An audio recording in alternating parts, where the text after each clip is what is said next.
morning, everyone. It's absolutely wonderful to be in Gozo, and it's fabulous to see people face to face after 2 years of not being able to do so. Firstly, before I start, just to say that my presentation is going to have a lot more slides than I've got time for.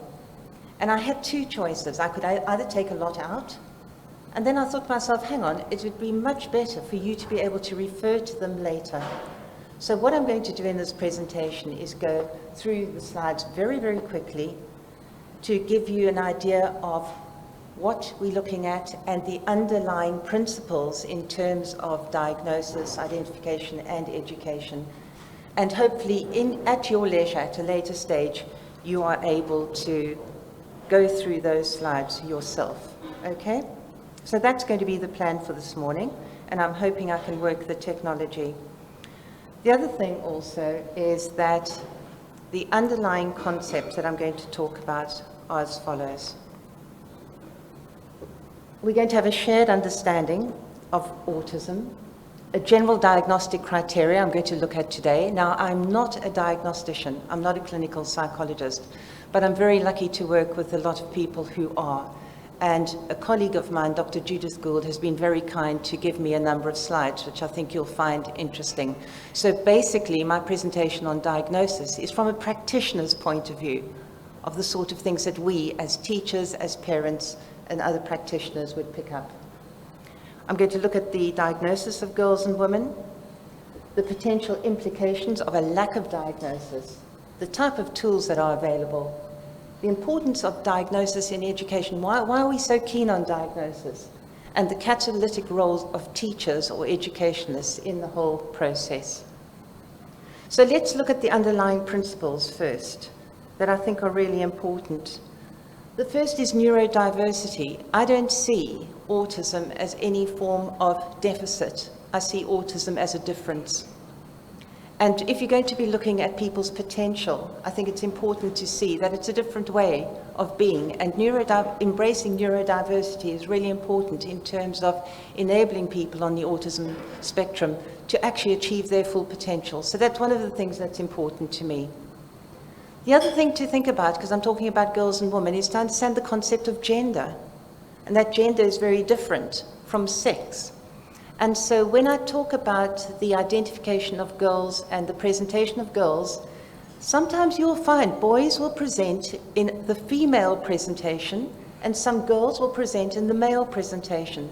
So it takes quite a subtle way of understanding autism to be able to pick up those differences. So I think that understanding of gender is important.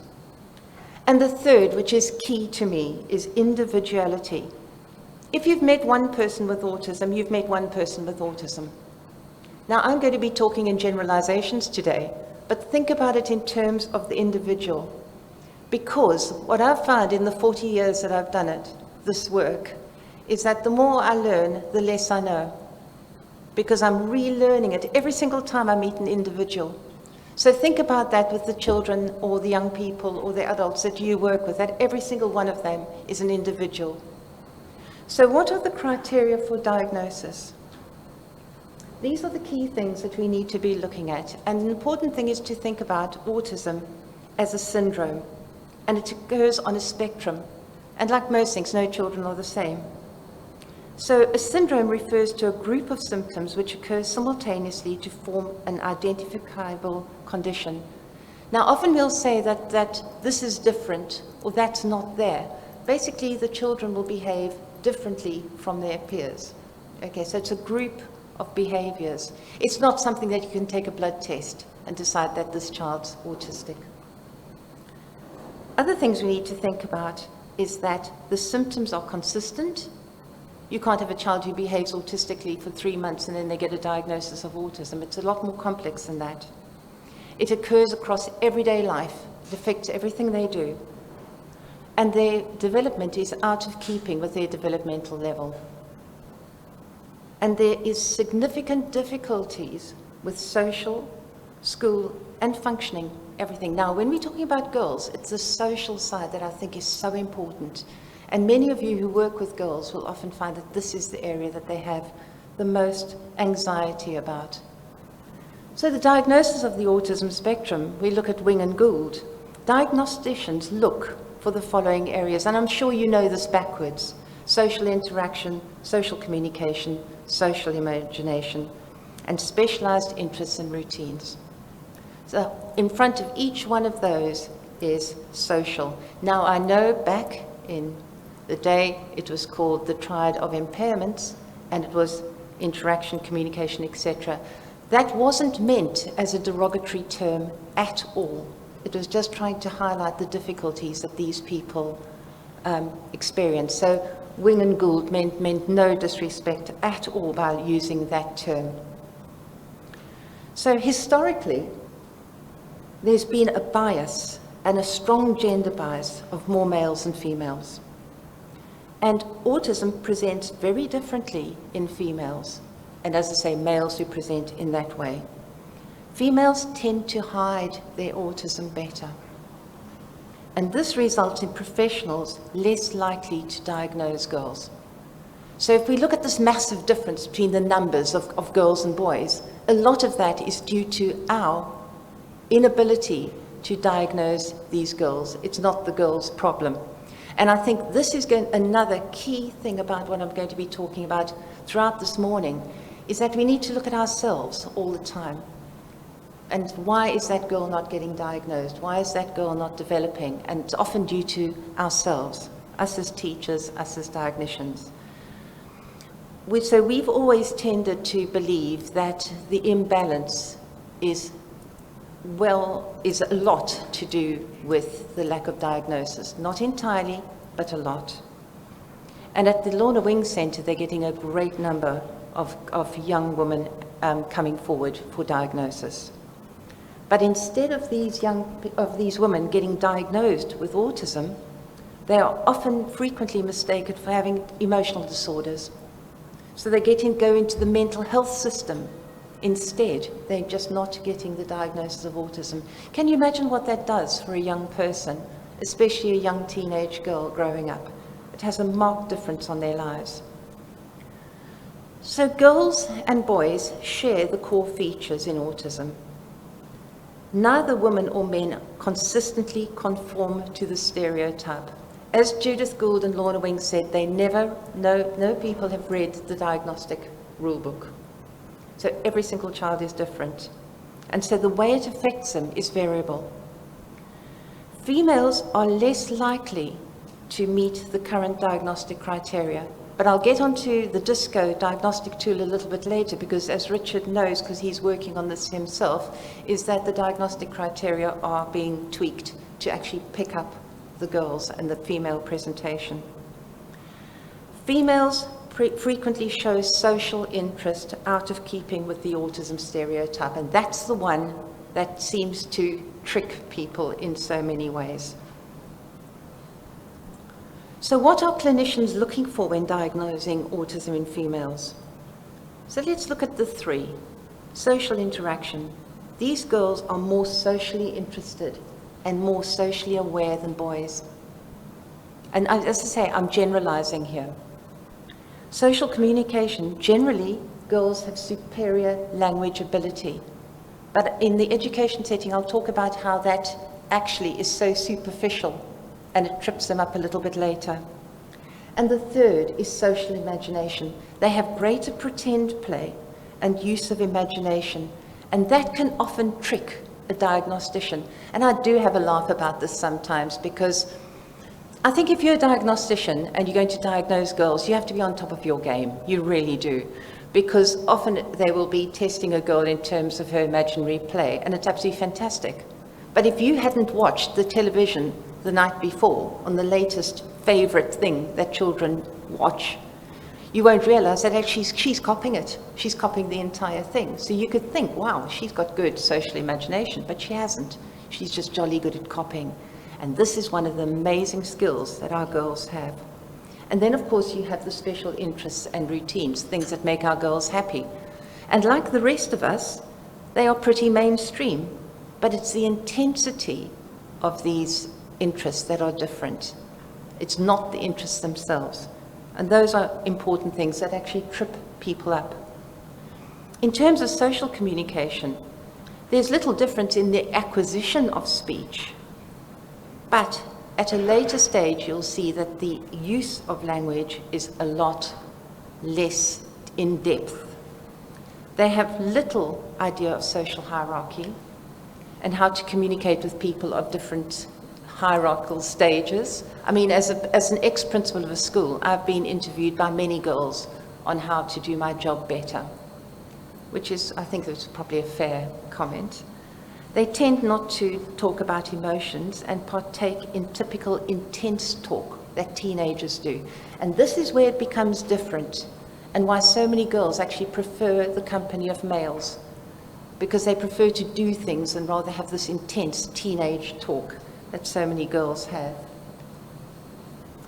When we look at social interaction, and this is the key one, girls and women are more able to follow social actions by delayed imitation.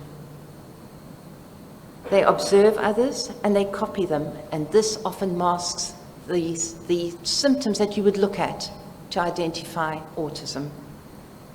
They're often on the periphery of social activities. They're watching, they're copying what's going on, they're learning. They are more aware of other people, and they feel the need to interact with others socially. And because they can't often, or they don't do it in the same way as everyone else, they often feel excluded, and this makes them incredibly unhappy. Now, I don't know if there are any parents here, but we'll often find as teachers, a child will go through the day pretty okay, and when they get home, they fall apart at the seams because they've been working all day keeping it together, trying to make friends, trying to do the right thing, trying to fit in with everyone else. And when they get home with people who love them and they know that they will be looked after and nurtured at home, they can let it all out. And so often we'll find as teachers, we don't see that side of our children. They often find it easier to be with adults, and they're often eager and intense when it comes to social interaction, and then they get social rejection. So for example, if they want to be a friend with somebody, they will actually be too intensive in terms of that friendship and put people off. But it's that copying and it's that masking that I think is such a key thing in the female presentation. So if you look at social interaction, when they're involved with it, the girls are often led by their peers rather than initiating contact. Parents often engineer friendships because they can't make them on their own, and we as parents want our children to have friends. They're often more socially inclined, but as I say, it's not sophisticated enough. And masking is used a lot of the time. Now, I'm going to be referring to a publication in the next slide on masking, and this book hasn't been published yet, but it will be coming out soon. And it's quite interesting looking at female masking. And they ask, what is masking? Because we've just thought about it, and the reason why I'm bringing it up, because the masking part is actually a real part of the female presentation. So there are three types of masking, really, and the one that we're going to think about is camouflaging. So this is where they hide in the background in the hope of not being noticed. And when we get onto education, we'll talk about those children who tend to try and hide and not be noticed. And then we'll also look at masking when it's camouflaging. When camouflaging isn't possible, it's a strategy to avoid them being seen as different or struggling in a situation. So how do they learn all of this? And why do they do it? And they'll often do it because it'll make them feel safe. It'll avoid maltreatment or bullying because children don't like to be different. It helps them as adults because they'll succeed in work. It helps them attract a romantic partner, and it helps them make friends. So there are a lot of reasons that they might choose to do this masking. But with everything, there's a risk. And sometimes with a great deal of masking, some of our young people actually forget who they are because it becomes so much part of them. The types of masking can be conscious masking. So it's an active recognition that they're doing it, or instinctive, or subconscious, it just becomes part of their general behavior, or it's active, they plan to do it. And in Cedric et al., they go into this in great detail, and according to the diagnosticians, an understanding of masking is very important in terms of diagnosis, of getting through, cutting through as to why we're not identifying these girls.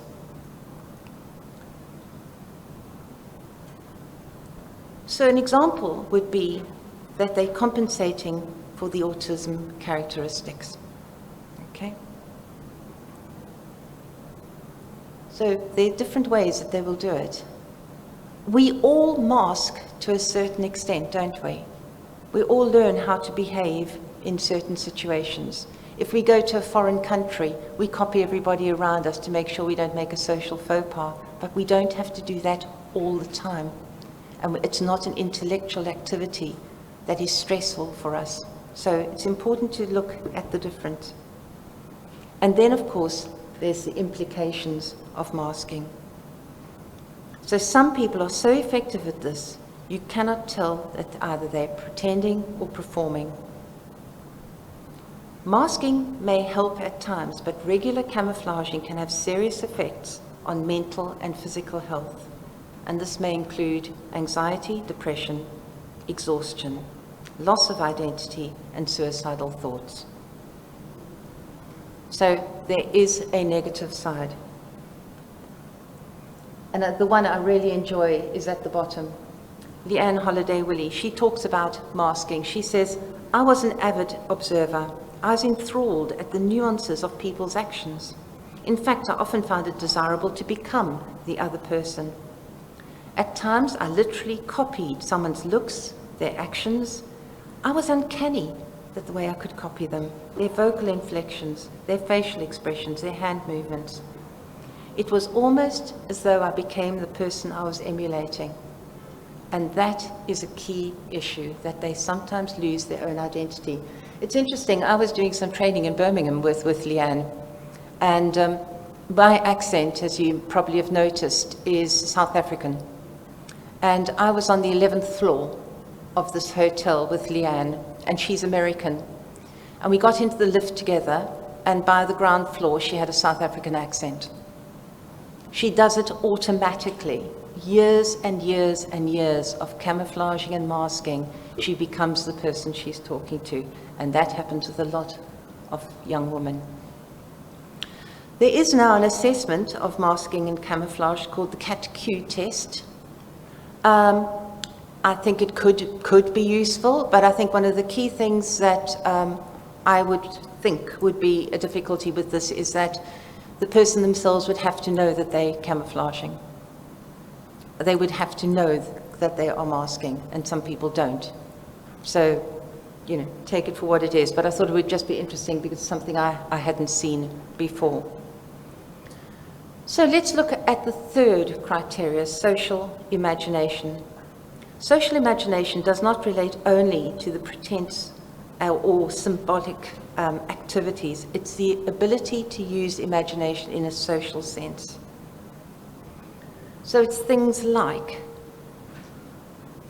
understanding cause and effect. It's understanding the nuances of social understanding. It's the ability to foresee the consequences of social and practical terms of one's own and others' behaviors. This lack of social imagination, one of the key things I think, is one of the things that makes our girls very vulnerable. And I think as parents, that's a big issue for many people in terms of diagnosis, getting their child identified because they are terrified at the vulnerability of their daughters, and I can understand that.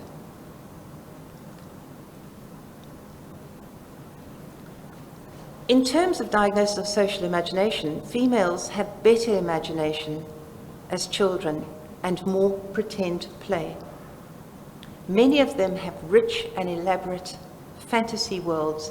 They'll often have fantasy friends. I remember teaching one little girl, she had 3 fantasy friends and each one had a different accent. Fascinating little girl. She would never talk to you in her own voice. She'd only talk to you through one of her imaginary friends. Females escape into fiction. They love reading. They love sort of all of, now, when you're talking about autism, people are saying, but hang on a minute, this doesn't sound like autism at all. It is. This is the female presentation of autism. And what I love is that nowadays there are some fabulous books that are out for our young autistic girls to actually enjoy their ability to fantasize and enjoy that side of escapism. They will often involve themselves in solitary play, and they will reproduce, as I say, something they've seen. And when they are playing with another child, they'll often control the actions of that other child and their own imaginary little world. So that is very, very important. And then we talk about special interests and passions. And we all have them. We all have things that make us happy. I mean, I'm looking at those shoes myself, and I'm thinking, now that is a cupboard that I could die for.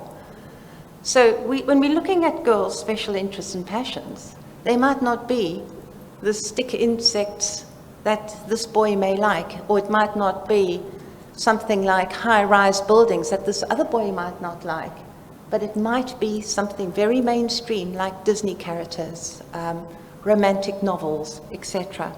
But it's the intensity of those interests that is different in girls. And the exemplars are very different, as you can see. Other part is important is the understanding of self and gender identity. A lot of our girls have an issue with this. The gender identity relates to self-image, self-esteem, and individuality. How you perceive yourself in relation to others. And whenever I think about gender identity, I think of a young woman that Richard referred me to on the island of Jersey. And I learned so much about the conflicts that some of our girls have with gender identity. There's a lot of research going on into this area at the moment in the UK and in Holland in particular, and Sweden. So I think keep an eye on that, because gender confusion in teenage autistic girls is common, and currently we need to really get to the bottom of this, because some decisions are being made that are not taking autism into account. So I think that's important. And then, of course, we have the unusual, here we go. Put my finger in the wrong place. We have unusual responses to sensory input. So over or under reaction to sensory input. This is common in both males and females, and we haven't found any reason yet to actually say that it's any different in girls and boys. What we do find is that the girls are more able to articulate it, but that doesn't mean that it's less important for boys. So that is still being looked at. So what are the difficulties about the current diagnosis of girls and women? This, thank you to Judy for this one, Judy Gould. She was saying the international diagnostic criteria do not give examples of behavior experienced by women and girls. The DSM-5 provides some acknowledgement in females and say that females without intellectual disability due to a subtler manifestation of symptoms may go unrecognized. So that's the only reference on it. But a wider perspective on gender roles is needed regarding social communication, imagination, dimensions, in addition to special interests and rigidity of behaviors. So we do really need to look into this. We also need to make sure that diagnosticians ask the right questions and realize, take into account that society's expectations are different for females than for males, and that has to be taken into account. So why is diagnosis important?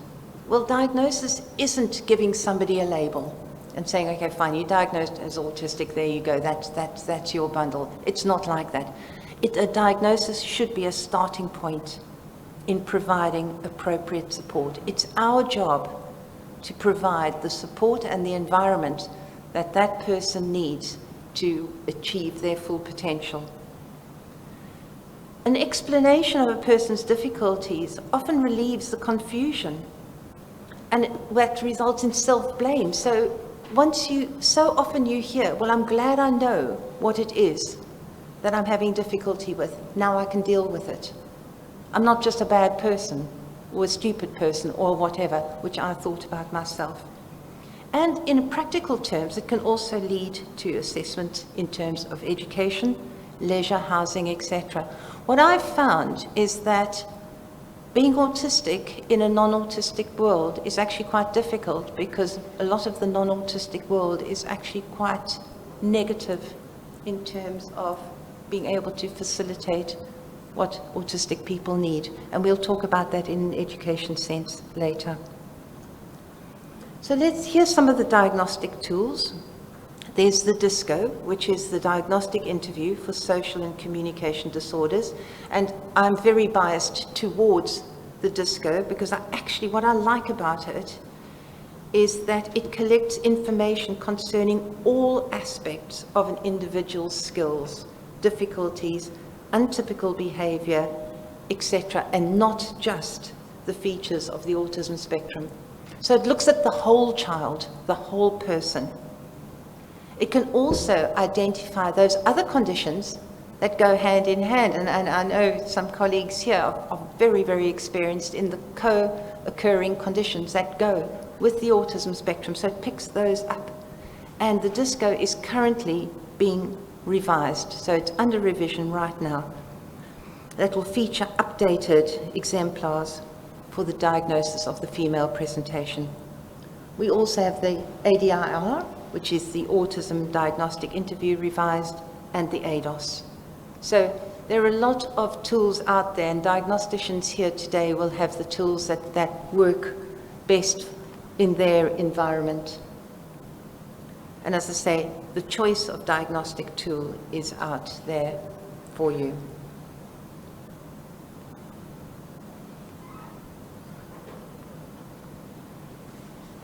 So why is a diagnosis important? Currently, there are no physical or psychological tests to diagnose an autism spectrum. So diagnosis is made by recognizing patterns of behavior from early life. I think the important thing at the bottom is that lack of identification, recognition, and diagnosis in girls and women often leads to crisis interventions later, and we don't want that. And in education, it will enable us to provide the right situation for that child. And here's Judy, who says, a diagnosis is not a label, but a guide on how to help and support the child, taking into account their strengths and their difficulties. A diagnosis is the important starting point to explain how the child perceives the world and how parents and teachers can enable a child to reach their full potential. So why do teachers fail to pick up these signs? Because often we're the first port of call. Well, we know that autism's on a continuum, no children are the same.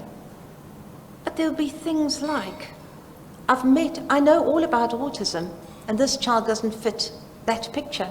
No, of course not. The child's an individual, just like you and I. So that's going to be the key thing that's going to trip you up.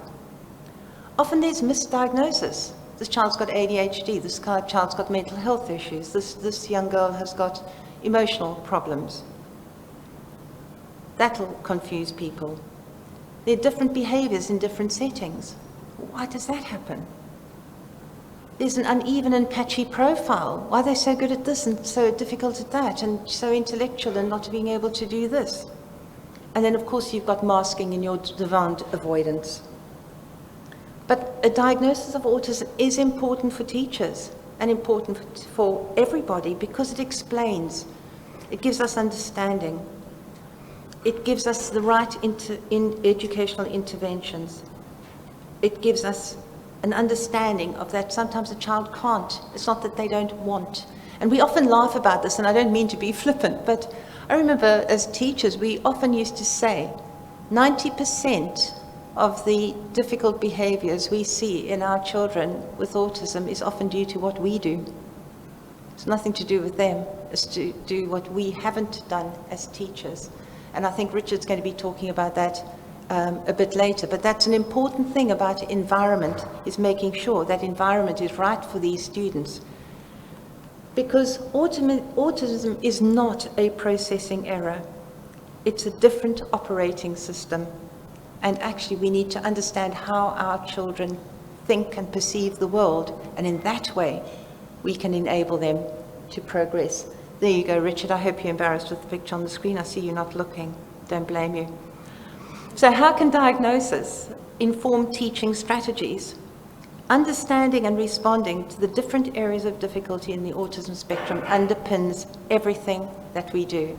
That's a key part of it. And the SPELL framework that was developed by Richard and colleagues looks at how the understanding of autism, not just knowledge, but an understanding of autism and the individual, will underpin all that we do in our schools. And there are checklists for teachers, which I think you can go through at your leisure, but they're little things that people have written. I think this is Tony Atwood, of that you might pick up in your classroom that would make you think, okay, let me take this a little bit further. But what is it that really gets in the way of a child's achievement and progress? And the key thing is that we need to teach children in the way that they learn. So that's really what it's all about. Find out how a person processes information, find out how a child perceives the world, find out how they learn, and then teach them in the way that they learn. And I know that sounds incredibly simple, but it's not. It's complicated. But I think that is what we have to strive towards. And that's why it is so important that your teacher or anybody who educates really understands autism. Now, when I talk about an educator, I don't mean just the teacher. A teacher is one of many educators. Parents are educators. Family members are. Your support assistants, your psychologists, anybody who works with these children are educators. The teacher is the person, the educator is the person who can make the difference to these children's lives. And we call that catalytic teaching, because a catalyst is an event or a person that causes the change. And it's up to that teacher to change the way that they teach to enable that child to learn. And I got trained by Reuven Feuerstein, who always used to say to us, and I think I'll refer to that later on, is, hang on a minute, it's not that a child can't learn, it's just you haven't learned how to teach that child yet. And I think this is the whole thing on catalytic teaching. A catalytic teacher would have an understanding of autism, boosts self-esteem, uses positive language, and really enables that child. Oops. So, I did some research on looking at how we get those people into our field. And what we've actually found is that we found that there's a specific type of person, a specific character that we need to attract into our practices, people who can actually understand autism, embrace autism and diversity, and actually say, yes, I'm going to learn from this child, I'm going to learn how to teach this child, and that is so important. And what was lovely was to do work with Rita Jordan and the late Theo Peters, who worked on this. And he said a certain type of person is attracted to this field for the exact reasons that would deter others. And I think that's absolutely true. So as we end, let's look at some of the types of characteristics and actually take these back to your workplace just for fun, or have a look at yourself, do a little bit of an assessment of yourself and see if you are part of what we would call the dream team, and looking at the wonderful characteristics that these staff have. Richard was pretty good at picking them out, as you can see from that picture. So to end, the last word on the diagnosis of the autism spectrum, and this is by Ollie Edwards, who Judy diagnosed pretty recently and gave us permission to use this. The autism spectrum is vast and beautifully complex. Some individuals are easily identified, but but for others, their autism is a prism. It is present, but yet it remains transparent until the appropriately trained clinician shines their knowledge and light onto it. It is only then that the entire colors and complexities can be seen and understood. And that's why it is so important to get the identification, to get the diagnosis, and to get the right clinician. So we've got a video quickly which we will show. I'm looking at Anne now at this point because I'm sure she'll be able to do it perfectly. And thank you very much. And as I say, all the presentations will be there for you to refer to in your leisure.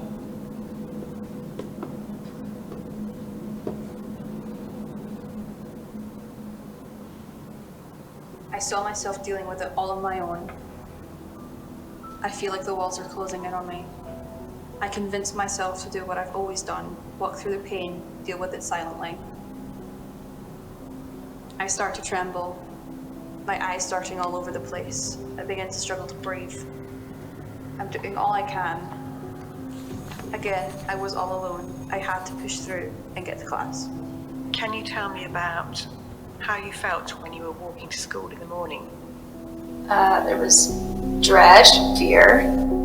I was really shaky, and I'd always get kind of hyper aware of everything that was around me. So I'd be really distracted by everything I walked past and every little kind of movement. What led up to you feeling that sense of dread and fear as you approached school? Maybe the fact that I was getting closer to it. I think it got worse. I think I was just kind of oh no. Everything just kind of crashed down and there was this huge weight on you. There's always going to be something really busy going on. Whether people were in the classes already or not, there was always somebody else in the corridors, and the corridors weren't exactly huge. I think it was kind of claustrophobic as well. The walls would always feel like they were kind of closing in, and I always felt like everyone around me would be staring at me, and I was kind of hyper aware still, and just be aware of everything that was happening around me, and that could get really overwhelming. It would definitely trigger my anxiety to a whole other level, and I would get very shaky, and I would hold on to inhaler because often when I panicked it would trigger an asthma attack, so inhaler was kind of important. So being trapped in a room was kind of being trapped in a cage with a whole bunch of things that really scare you surrounding you.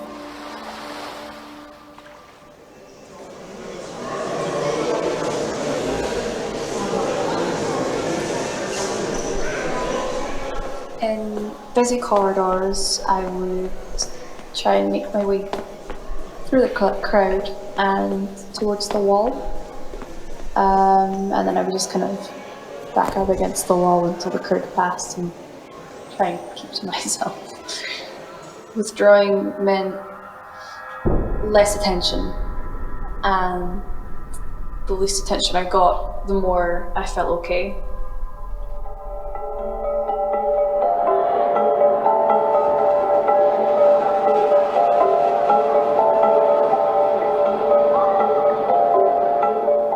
I think they would just see me as calm and trying to do my work or focusing, and not really see that I am struggling. So you can see them? Yeah, but they can't see me. But they can't see you? Yeah. And how did you describe that? One-way mirror. So it feels like a one-way mirror. I can't speak. Oh, jeez. It's kind of like being a ghost, I feel like. I can see everything happening around me, but they really can't see me. And they're pushing into you and crowding around you and I'm just kind of there, but not there. So yeah, ghost.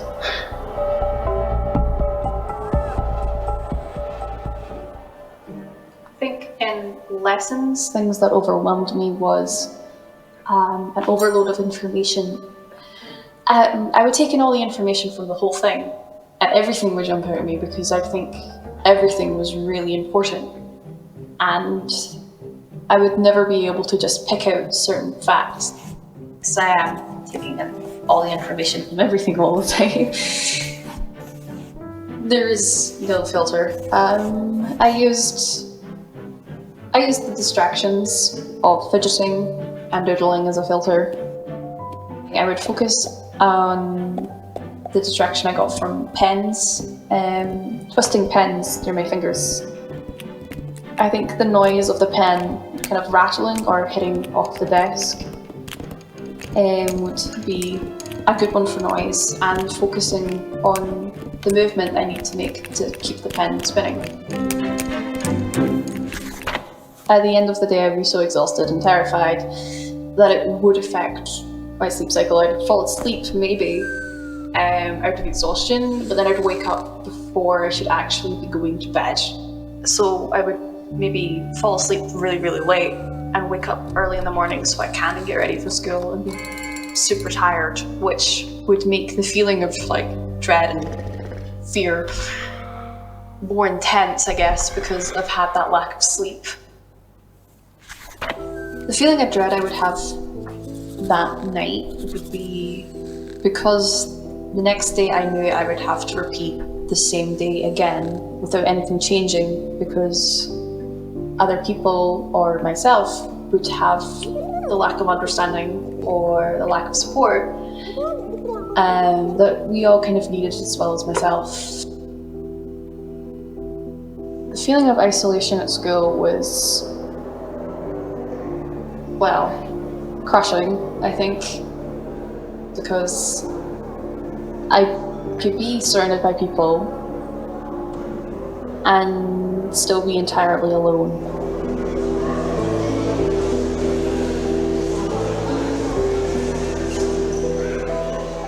I'm going to ask you a little bit about autism now.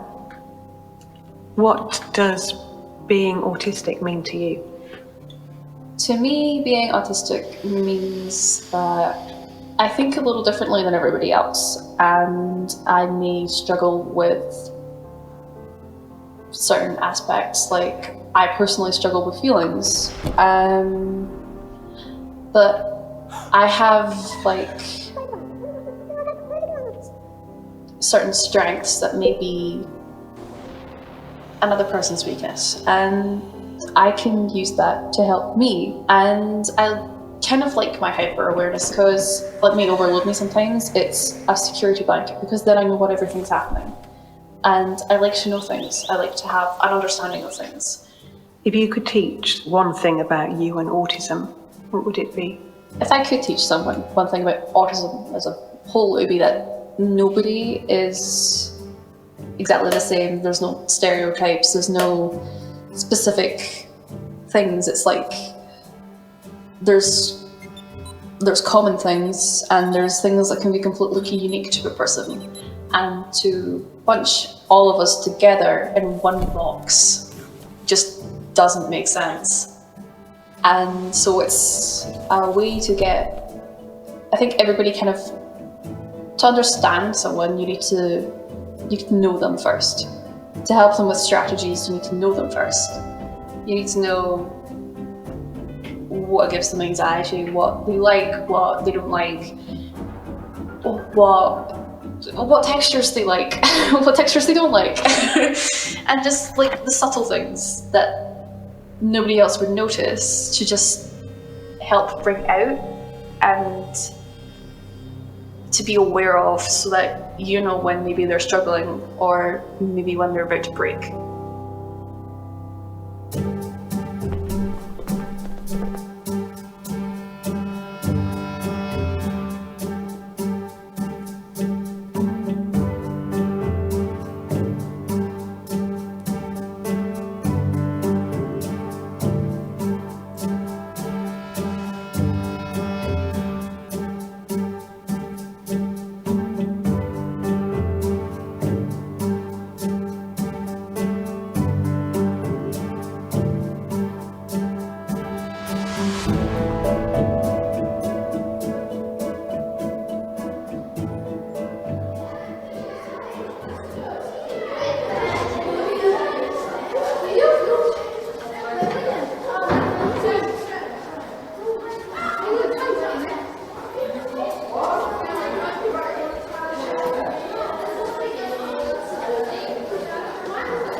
That was actually written and produced by autistic girls and women, and the Donaldson Foundation put out that they'd really like people to share that.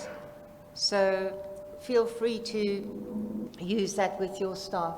So the important take-home thing about the presentation on girls and women and the diagnosis is that the key to understanding and supporting individuals on the autism spectrum is to go and stand with them in the rain, to really understand the complexities of this condition.